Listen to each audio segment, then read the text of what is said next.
This is the X-Zone Broadcast Network, broadcasting worldwide on broadcast affiliates and satellite program providers, including CNN Broadcast Network, Sirius Satellite Network, Star Media, Good News Radio Network, Angel Broadcast Network, Wiki Broadcast Network, and WPBN TV. For more information on the X-Zone Broadcast Network, visit us at www.xzbn.net.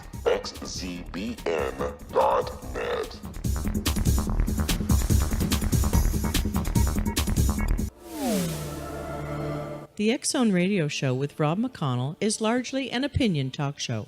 All opinions, comments, or statements of fact expressed by Rob McConnell's guests are strictly their own and are not to be construed as those of the X-Zone Radio Show or endorsed in any manner by Rob McConnell, rel-mar McConnell Media Company, the X-Zone Broadcast Network, its affiliated networks, stations, employees, or advertisers.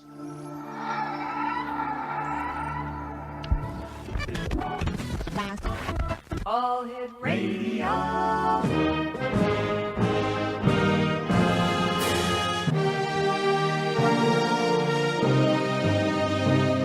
Welcome to the X-Zone, a place where fact is fiction and fiction is reality. Now, here's your host, Rob McConnell.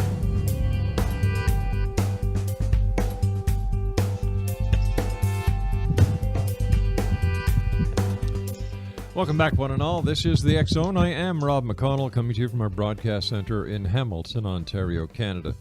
If you'd like to check us out online on all social media sites, X-Zone Radio TV, our radio website, xzoneradiotv.com, and our network website, xzbn.net, and we're coming to you around the world on iHeartRadio, the Mutual Broadcast Network, Talkstar Radio Network across Europe and Asia on Euro Radio TV, and, of course, on the X-Zone Broadcast Network. My guest this hour is Kelly Sullivan Walden, and she's on a mission to awaken the world to the power of dreams. She is known as America's premier dream expert. She is the #1 best-selling author of 6 dream books, including I Had the Strangest Dream, It's All in Your Dreams, Love, the Love, Sex, and Relationship Dream Dictionary, Dream Oracle Cards, Dreaming Heaven, Chicken Soup for the Soul, Dreams and Premonitions, and the soon-to-be-released Chicken Soup for the Soul, Dreams and the Unexplainable. Her website is kellysullivanwalden.com. And Kelly, welcome to the X-Zone. Thank you so much for having me, Rob. It's a pleasure to be with you. It's great having you with us. Kelly, tell me, what got you so interested in dreams? And by the way, dreams is one of my favorite subjects. Oh, I'm so glad. Dreams have been a part of my life. I mean, for most of us, dreams are a huge part of our life. It's just that most people don't know how big of a part of our life it is.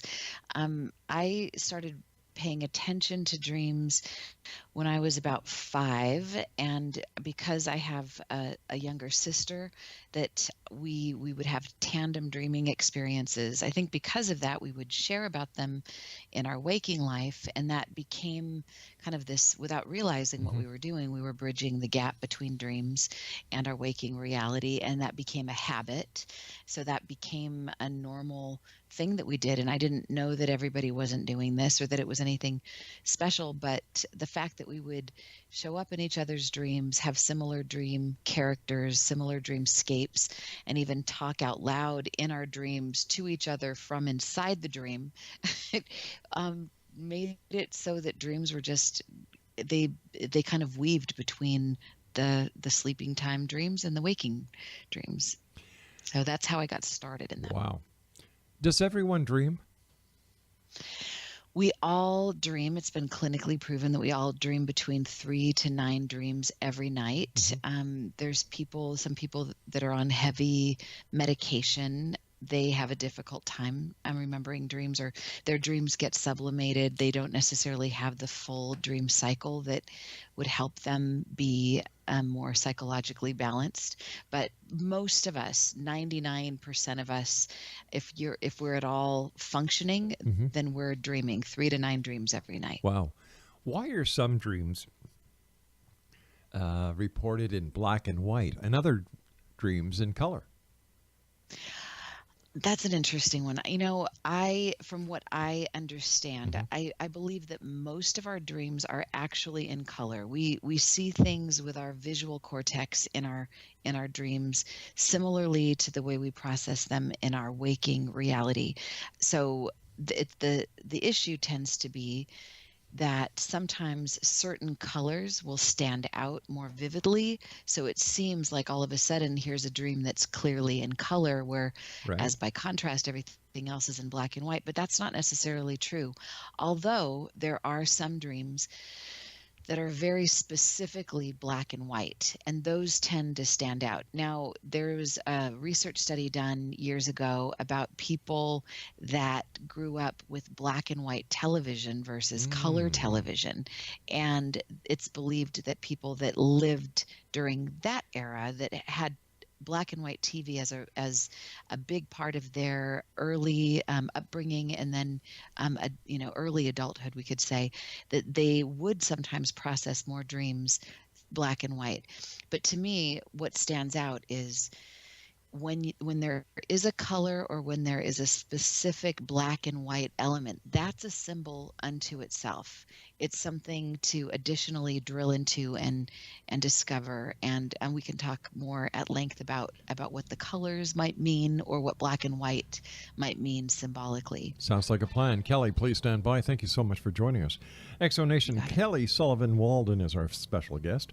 And Kelly's website is www.kellysullivanwalden.com. This hour here in the X Zone, dreams. And Kelly and I will be back on the other side of this break as we continue here and around the world from our broadcast center in Hamilton, Ontario, Canada. Don't go away.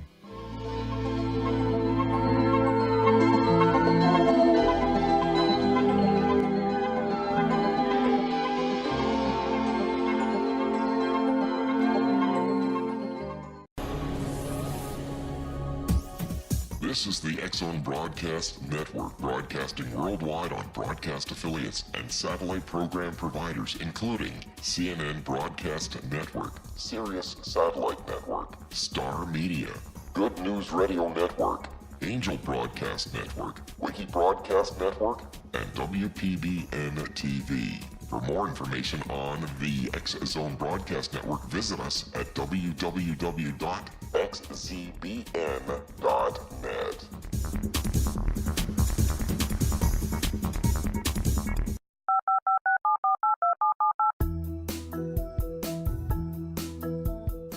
Did you know that when you're on the road with limited data or Wi-Fi, you can still listen to the X Zone Radio Show with Rob McConnell, The Science of Magic with Gwilda Wiyaka, X-1, Dimension X, Space Patrol, and every minute of the X Zone Broadcast Network by calling 213-401-0080, courtesy of Audio Now. No smartphone, app, or internet needed. It saves your data plan and it's free if you have unlimited minutes. Call 213-401-0080 to listen on any phone, anytime, anywhere. Remember 213-401-0080 for the best of the paranormal, parapsychology, and sci-fi radio programming anywhere, 24/7, 365.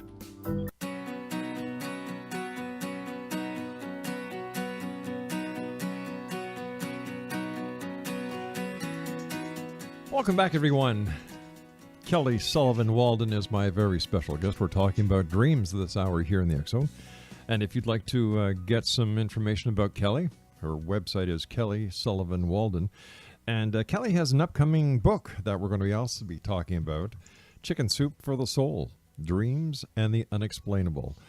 Kelly, why do people dream? Oh, wow, that's a big question. For so many reasons.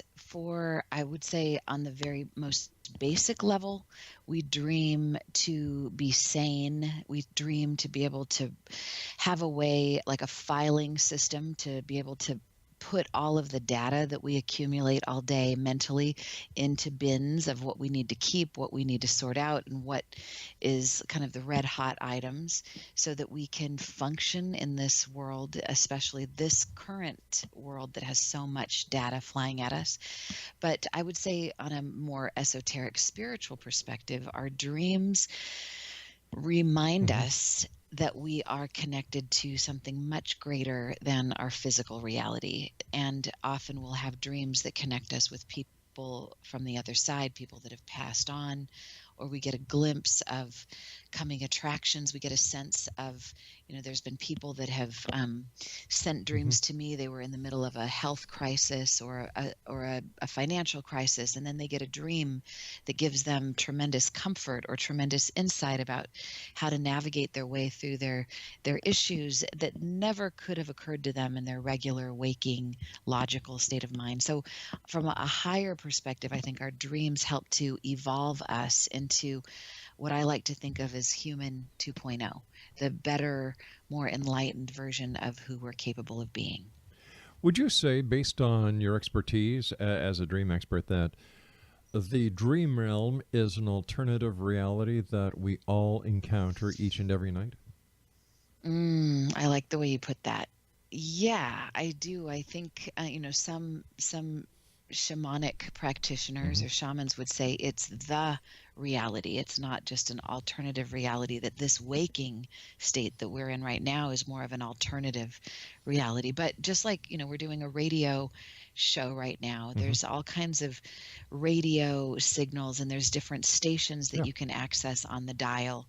And dreams are the phenomenon that we call nighttime dreaming is like one of those stations on the dial. It's where we all go every night.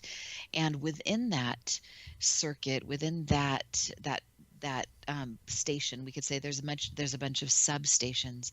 So yeah, and we could also say that it happens simultaneous with our waking state, that it's not something that happens at night when we go to sleep, but it weaves throughout our waking reality. And some people experience great insights via daydreams or meditation. It's kind of a state of, in some ways, heightened or beyond ordinary reality that we all have access to. And if we knew how valuable and viable and what gold it was, we would spend more time paying attention to it and navigating it and bringing it into our ordinary state of mind. Is there a danger if someone does not dream? That's a great question. Here's the thing. A lot of people tell me they don't dream, and what they really mean by that is that they don't remember their dreams. Right. So is there a danger to not remembering your dreams? No, not necessarily, because most people that are functioning rather well will say that they just don't have time to remember dreams, and they're okay. To me, my passion is in getting people connected to their dreams, because I think that we function better. We function at a higher level, and that's been clinically proven. There's been many research studies that show this, that we're more intuitive, we're better navigators of our life's direction when we are paying attention to dreams.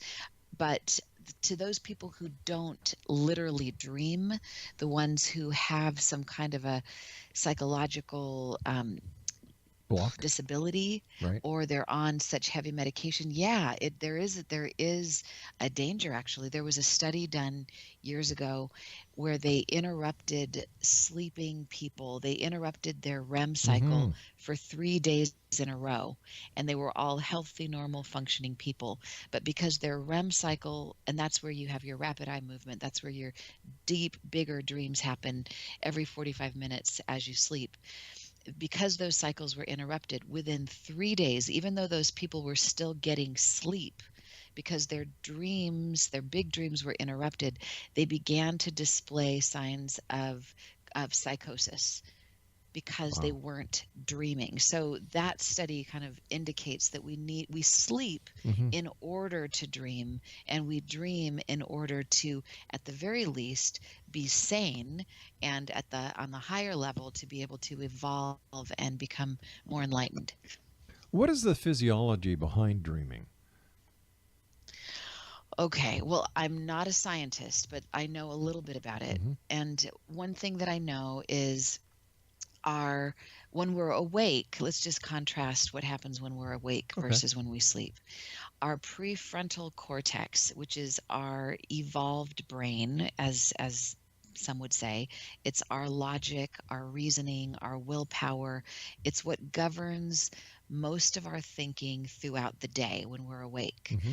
When we go to sleep, that part of our brain shuts off. It needs a break because it's exhausted from all of the many hours of running the show. So while it's asleep, our limbic brain, that's more of our primal brain, it wakes up and it runs the show. And I like to say it runs the show with a bullhorn because it's unrestrained. It's like the kids don't have a babysitter anymore, and the kids go wild and they get to do all the stuff that was suppressed by day. Right. So if there was a sexual attraction that they had to suppress by day, guess what? There's going to be a sexual dream where you get to play out everything that you wished happened by day. Or if you wanted to tell your boss to bleep off, then at night you get to say all those things and you get to let them out so that Wow. so that you can return. It's like you pass the baton back to your logic, your Mhm. reasoning, the moment you wake up in the morning, and your limbic brain and your association cortex and all that wild creative stuff goes to sleep, sort of. It takes a back seat to your logic, which is why when we wake up in the morning, our logic is now in the driver's seat. I see. And it looks over at this dream material and it says, that's ridiculous. That doesn't make any sense. So it wants to discard it because it's looking at it from a logical perspective, which is dangerous because our dreams don't speak in a logical way. It speaks in the language of emotion, of images, of metaphor. So if we look at our dreams from the perspective of our metaphoric, symbolic way of thinking and looking at things, then our dreams start to make sense. But that's kind of like the trade-off between our waking reality and our sleeping reality. I hope that sort of makes sense. It certainly did, and thank you for that. What are the three biggest dream misconceptions, as well as their corresponding truths? I would say the first one is what we've already talked about, Mhm. that many people will say, well, I just don't dream. Right. And the truth is that most of us, 99.9% of us, are dreaming every night. In fact, 3 to 9 big dreams every night. Wow. The issue isn't about whether or not you dream. The issue is whether or not you remember your dreams. So I would say that's misconception numero uno. Numero uno. And numero uno. And numero dos, I just got back from Mexico. I as could you can tell. Yeah. Number 2 is that we have bad dreams. Mm-hmm. And just because we have nightmares doesn't mean they're bad. That's what my response is to people talking about bad dreams that make them not want to remember dreams. My response and my bumper sticker, if I could hand it out to everybody, it would be, there's no such thing as a bad dream.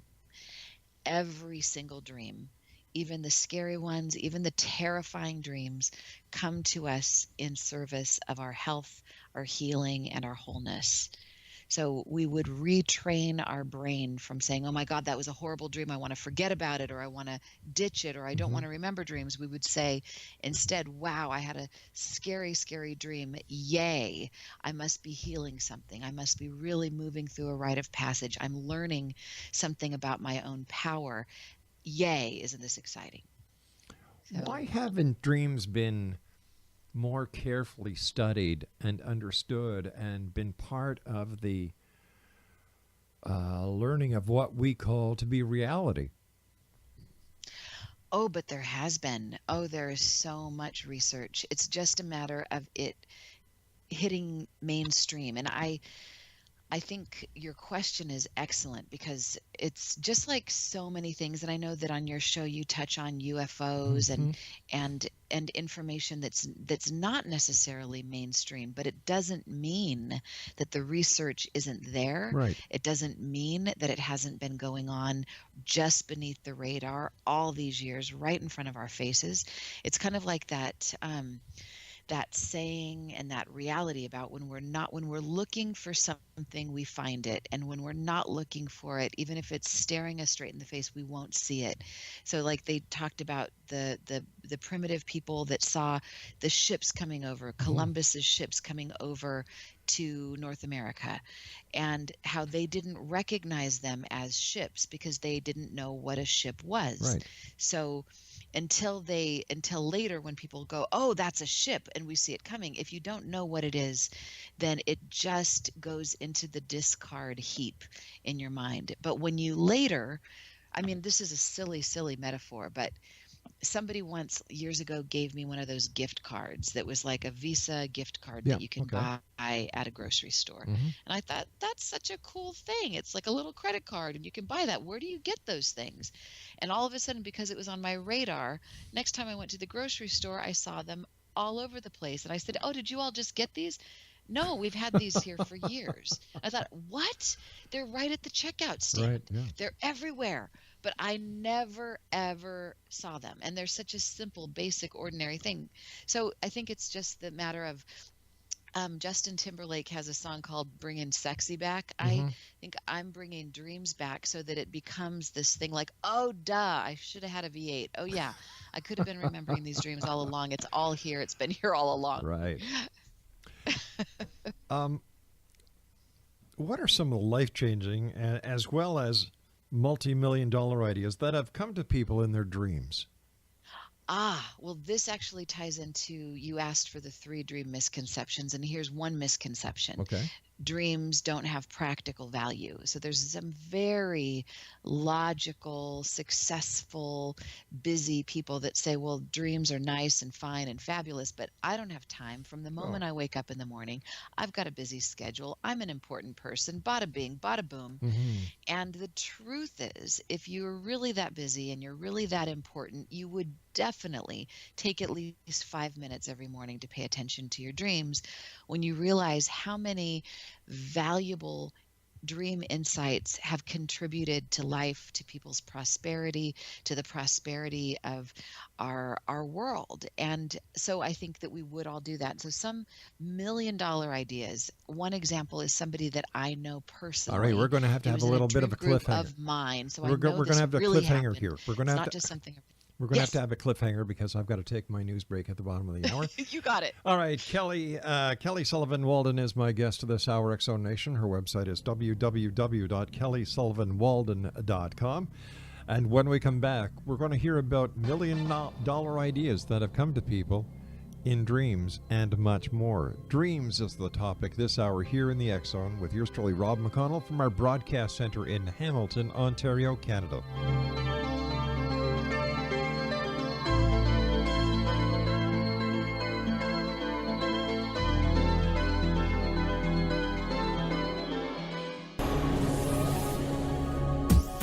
This is the X-Zone Broadcast Network, broadcasting worldwide on broadcast affiliates and satellite program providers, including CNN Broadcast Network, Sirius Satellite Network, Star Media, Good News Radio Network, Angel Broadcast Network, Wiki Broadcast Network, and WPBN TV. For more information on the X-Zone Broadcast Network, visit us at www.xzbn.net.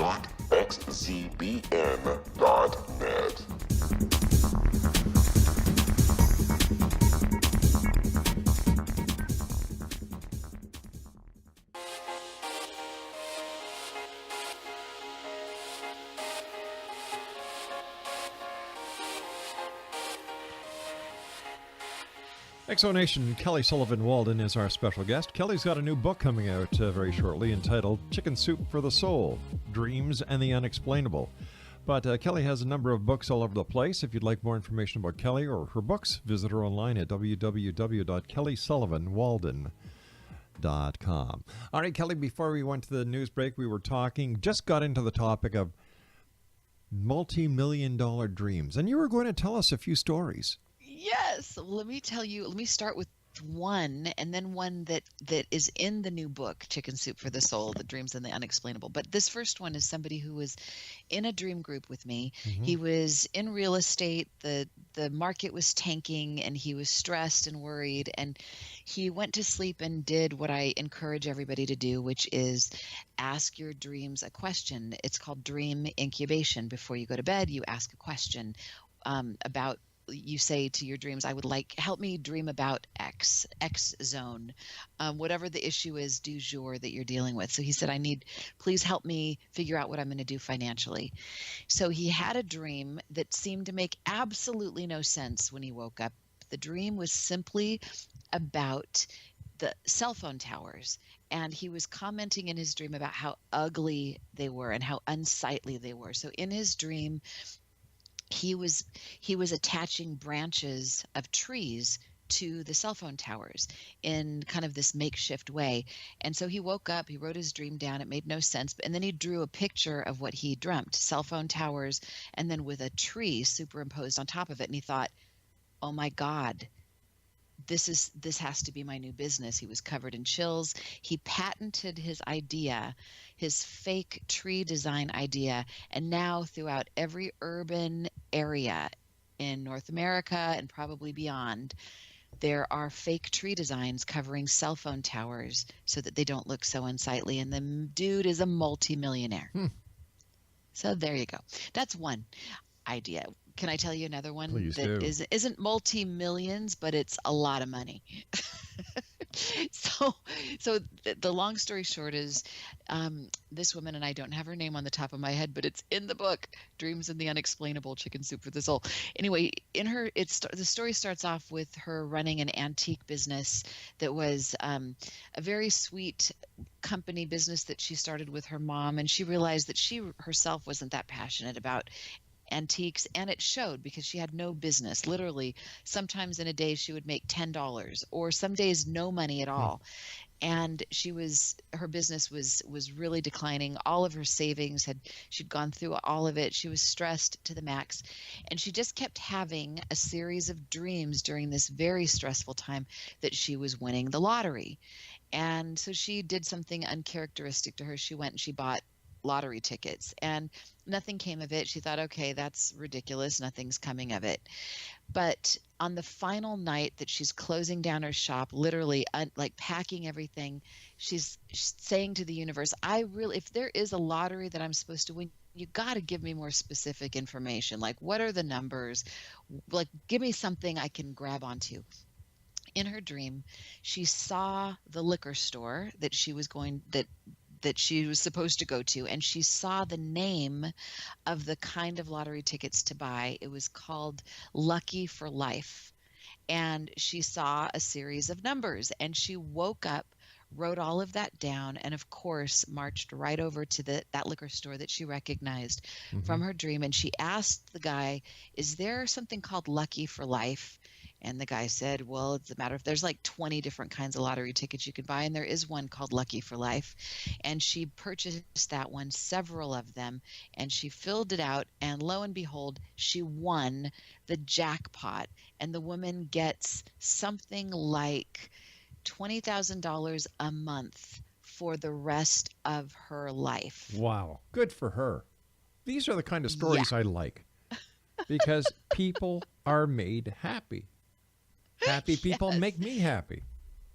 And the cool icing on top is that she realized in the process of giving up the antique store, this isn't my passion. So what is my passion? And she decided, no matter what I do, I want to be a writer. She's a very good writer. The story is very well written.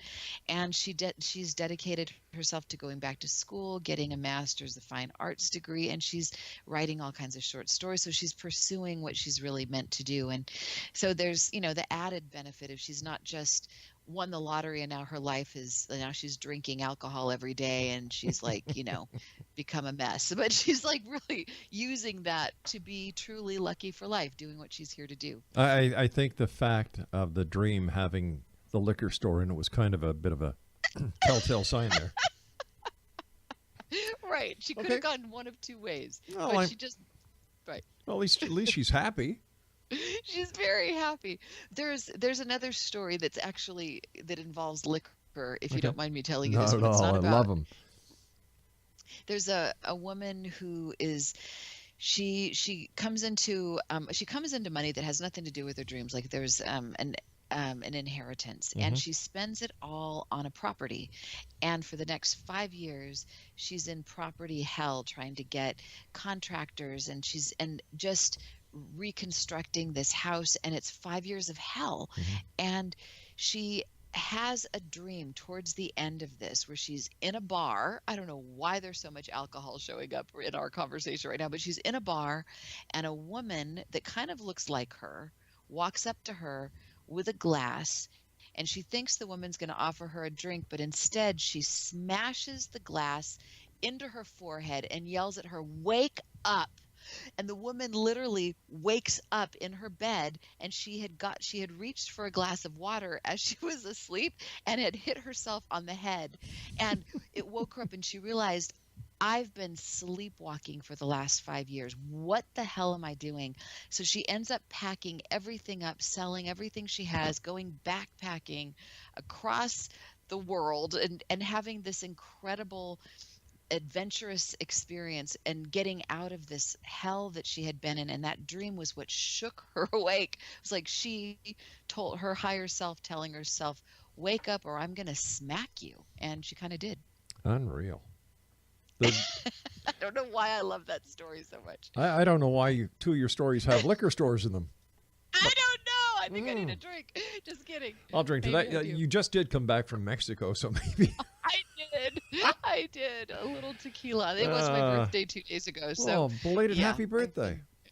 Thank you very much. Thank you so much. What But is- there's so many other stories, like really incredible stories of dreams that did change people's life. Here's one that people that are in your listening audience would probably recognize. Okay. Probably, I don't know for sure, but years ago there was the movie that came out, Twilight. It came out of not the Twilight Zone, but Twilight. It was a series of very, very successful young adult novels, but about vampires and kind of otherworldly things. Are you familiar with that series? I sure am. My wife loves them. Okay. I love them. I don't know that my husband loved them nearly as much as I did. But Stephanie Meyer, the woman who wrote this series of books, she was a stay-at-home mom, I think 3 or 4 kids, not working, struggling, and she had a very vivid dream one night about a vampire that was very sexy and very much attracted to this girl in the dream, very attracted to her blood, but because he was so chivalrous, he refused to devour her. And that sexy tension of, I want you, but I'm going to honor you and I'm not going to devour you, was so compelling to her that she wrote about it, and she ended up writing her very first novel. She had never written anything before in her life, and that novel got picked up by a major publisher. She got a 4-book contract that turned into the series of films that came out called Twilight. And the woman is a millionaire, and she started her career as a very successful writer, all inspired by this very bizarre dream. Not to mention the 3 liquor stores she bought with the rest of her money. Not to mention that she can now drink every day of her life without giving it a care. You And see, all drinks are on the house. You see, the characters in her book drink blood, but she drinks tequila. And she calls it tequila. But anyway. I've been to Mexico, so I'm well aware, and I have in the past related to that saying very. Stay away from the worm. Just stay away. Well, you know the old saying, the guy goes into church and, the minister is giving a sermon, and the minister says, in this glass I have water, and in this glass I have alcohol. He said, and I take this little worm and I drop the worm into the water, and look what happens. It lives, it thrives, it is alive. And I take that worm and I drop the worm into alcohol, and look what happens. The worm dies. So he says to the congregation, do you get the meaning of this message? A little drunk stands up in the back and says, oh sure, if you drink alcohol, you'll never have a worm. That is a great story. I got to tell that next time I go to Mexico. You can have it. Oh, that's excellent. I love it. I understand that there is a dream code, and that's DREAM code. And I was wondering if you could tell us what that is. Oh, I'd be so happy to. This is something that kind of came to me one day as I was trying to create an elegant way for people to know what the heck to do with their dreams, especially people that are newly getting into them and people that have been doing it for a while but can sometimes get overwhelmed. And this is just a formula to keep it simple. Okay. And it combines everything to do with dreams. So it starts with D, and that stands for declaration. Before you go to sleep, set an intention, and a declaration is an intention on steroids. So you set a very strong intent that you're going to remember your dreams. And if you want to get fancy with it, you ask your dreams to give you specific guidance about what you need, what's going on with you regarding, just like the woman who dreamt about the liquor store and the lottery and all of that. So you can get very specific. And to that end, I created a dream declaration meditation for people that feel like, oh, I can't do that myself, I need help. So you can get it for free on my website, which is ihadthestrangestdream.com. So anyway, that's D. R is for remembrance. And remembrance is about how, if you're going to work with dreams, your entry into dream work is having a remembered dream. So you have to remember dreams. And one of the easiest ways to remember a dream is to, before you wake up in the morning, before you move your body, don't move a muscle until you've recalled at least one piece of one dream, the most recent dream that you were having, even if the little scrap of a dream feels completely ridiculous, just like the guy who thought it was ridiculous that there was a cell phone tower and a tree covering it up. Like, how could that be of any value? Hello, it changed his life. So don't discard anything as unnecessary or irrelevant. Take whatever little piece you have and write it down. And here's the other little mini trick inside of that. If you wake up in the morning and your mind is a blank and your dreams just disappeared, don't worry. Write down in your journal the first thought that is on your mind, even if it's not about a dream. If you get into the habit of writing down your very first thought upon awakening, and you just carve out that time and you get into the habit, eventually a dream is going to show up in one of those first thoughts. And then once you start learning how to catch it, it becomes a habit and you'll keep doing it. Kelly, stand by. You and I have to take our final break for this hour. Exonation. Kelly Sullivan Walden is our guest. She's got a new book coming out, Chicken Soup for the Soul, Dreams and Unexplainable. We'll be back on the other side of this break. Don't go away.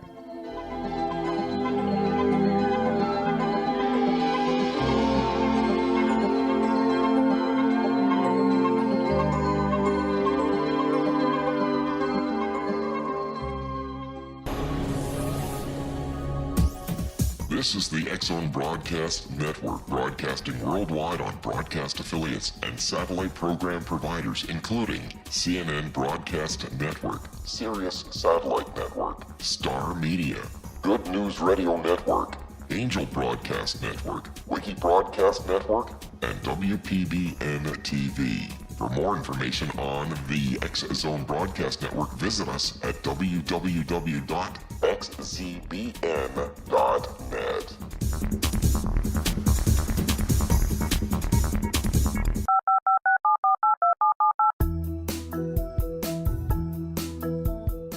Did you know that when you're on the road with limited data or Wi-Fi, you can still listen to the X-Zone Radio Show with Rob McConnell, The Science of Magic with Gwilda Wiyaka, X-1, Dimension X, Space Patrol, and every minute of the X-Zone Broadcast Network by calling 213-401-0080, courtesy of Audio Now.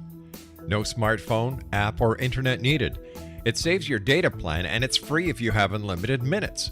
Call 213-401-0080 to listen on any phone, anytime, anywhere. Remember 213-401-0080 for the best of the paranormal, parapsychology, and sci-fi radio programming anywhere, 24/7, 365.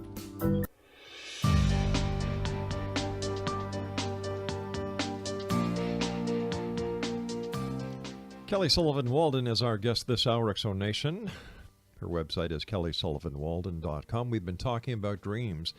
And Kelly, how do we deal with a child who has had a nightmare or who has a recurring nightmare, who just can't understand the significance that you and I put to a dream, that it is nothing frightening, it's nothing bad, it's a message, it's a lesson?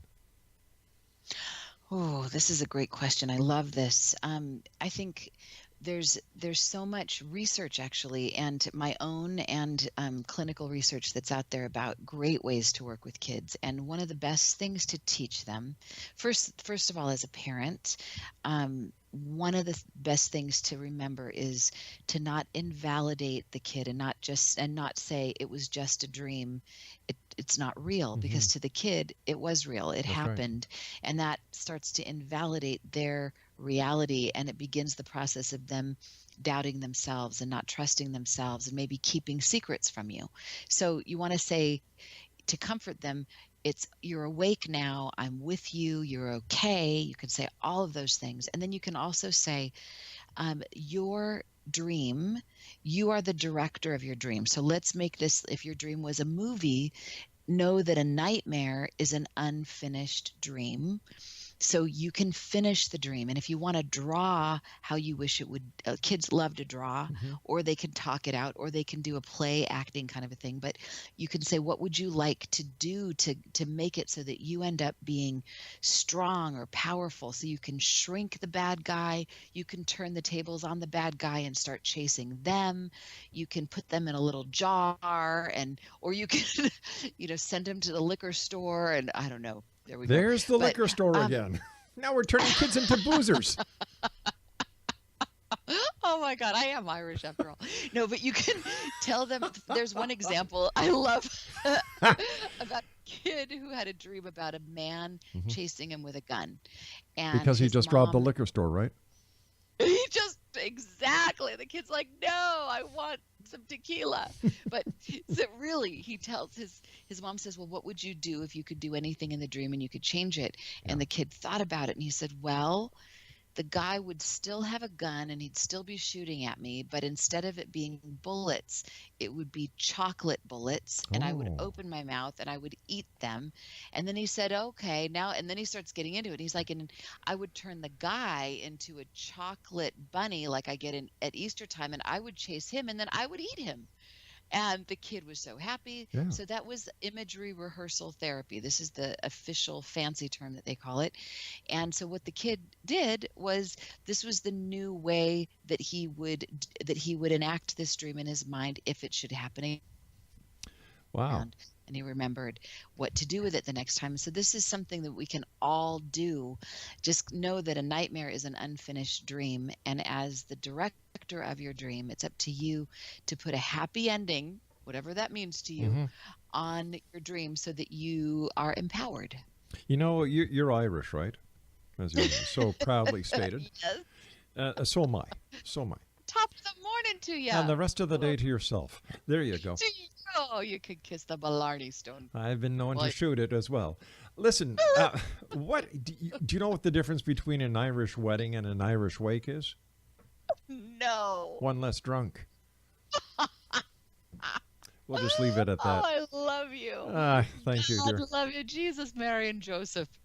Oh. Yeah, you see, that's the Irish Trinity. We left out the Holy Ghost. Oh, yeah. Just Joseph. Well, Joseph, what did he ever do? But that's another. It depends who you ask. It depends who you ask. Yeah, that's another show for another topic. Yeah. I got to get back on track here. No, I don't, but I'll do it anyway. Tell us about Chicken Soup for the Soul, Dreams and the Unexplainable. Oh, this is such an exciting book. What do I say? Okay, so this is 101 stories that will blow your socks off, that will completely, if anybody's a skeptic about the power of dreams or the power of the things that we don't understand that are happening around us, like premonitions, like synchronicities, like hearing voices that other people might not hear but guide you into some pretty incredible situations. This book is full of stories that will give you chills, make you cry in a good way, and they're all really life affirming. Most of the stories, I'd say probably at least half of the stories are dreams, and the other are a combination of premonitions and insights. But really, it's about that sixth sense, that extrasensory perception that we all have, and people paying attention to it and either saving a life. Can I give you one example? Do we have time for one? We sure do, dear. We sure do. No, we've got time. So this is just this is a healing dream. This is a woman named Aurora Winter. Mm-hmm. Her husband in real life died suddenly in bed next to her. He had a heart attack. Oh, no. And it took 2 years for her to begin, like, she just was mourning and grieving for 2 years, and went from being the sunniest, happiest person you've ever met to being just so down in the dumps because she's got a son. It's just like it's really sad. Anyway, she has a dream 2 years after the anniversary of her husband's death where he comes to her in an airport in the dream, and she looks at him and she's so happy to see him, and she's in tears, and she also is angry at him, like, why did you leave us? How could you do this? And why did this happen? And he asks her 3 questions. He says, if you knew that I was going to die early, would you have wanted to know? And she thought about it as she's there in the airport, and she says, well, if I knew you were going to die, I would have, all the time that we had together would have been filled with dread, and I wouldn't have enjoyed our time together. So I guess no, I wouldn't have wanted to know. And then the next question was, and if you knew I was going to die young, would you have still wanted us to have our son? And she thought about her son, and she said, oh my God, he is the light of my life. No matter what, I'm so glad that we had him. So, and then he said, and if you knew I was going to die young, would you have wished that you had never met me or married me? And she said, no, the time we spent was the best time of my life. So he said, so with this in mind, would you have wanted to change anything other than me dying, and which couldn't have been avoided? And she realized, no, I wouldn't have changed anything. She woke up from that dream with that veil of grief having lifted, and within no time, people noticed the change in her, and people started coming to her for grief counseling because they knew that she had this kind of change of heart. Cut to present day, she's now the head of the Grief Coach Academy. She's coached thousands and thousands of people to go from heartbreak to happiness. And this dream that came out of nowhere was such a turnaround for her, and it's changed her life and gave her life a beautiful purpose. So that's one of the stories that really speaks to my heart. Let me ask you a metaphysical question here. Okay, nothing metaphysical, only stuff very concrete. Just kidding. Just kidding. 3 rabbis walk into a liquor store. No. Okay, no. Let us say that I don't know if you believe in past lives or not. Yes. But a lot of our listeners do believe in past lives. Okay. Is it possible that in a dream they can actually dream a part of their past life? Oh, yeah, this is great. Well, my personal belief system kind of aligns with someone who you may know. I don't know if you're familiar with Bashar, Daryl Anka, who channels Bashar. So I love the perspective that there's not future lives and past lives, but there's multiple simultaneous lives. Mm-hmm. So kind of like back to the radio dial analogy, they're all stacked on top of one another, and we can kind of pick which one we tune into. So I believe that our dreams absolutely reveal pieces of both what we call the past and what we call the future, for sure. So many people, and there's been some incredible stories of people that had no reference point for the information that they received from a dream that gave them very specific information about a life that, it turns out, evidence points to the fact that they must have lived in this life, because how else would they have ever gotten the information about certain ships, certain historical facts that were kind of only partially known, and then they revealed more about it. So I absolutely know that that's true. A friend of mine, Ilanka Herezi, who was written about in, oh God, I will think of hopefully I will remember the author's name, Sitchin? Zachariah Sitchin? Yes, that one, Zachariah Sitchin. He interviewed her at length because she, in hypnosis regression, revealed so much information about the female Egyptian pharaoh Hatshepsut, I think is how you pronounce it, that no historian had ever known. So she picked up what people did know, and she took it and was able to reveal so many details that were later found out to be true. And it was through her dreams and that was able to call on this stuff that actually has great historical data connected to it. Kelly, So, I hate to do this, yeah. my dear, but you and I have just run out of time for tonight. I want to thank you ever so much for joining us. It's been a great pleasure having you on the show. You are amazing. And can I tell you, your voice is so enchanting. I would spend time with you anytime in this realm, in the dream realm, past, present, or future. It would be so much fun. And maybe we'll get a drink and some tequila someday. That sounds like a plan. I'll look forward to it. But until we do, I'd love to have you back on the show at a future time and learn and tell more wonderful dream stories. Until then, much continued success to you. And thank you for the great work that you do. Thank you so much. And right back at you. Thank you so much. I All right. look forward to our next connection. Until then, in the dream world, we will continue this conversation. All right, Kelly. Good night, dear. Exonation Kelly Sullivan Walden has been our guest this hour. KellySullivanWalden.com. I'll be back on the other side.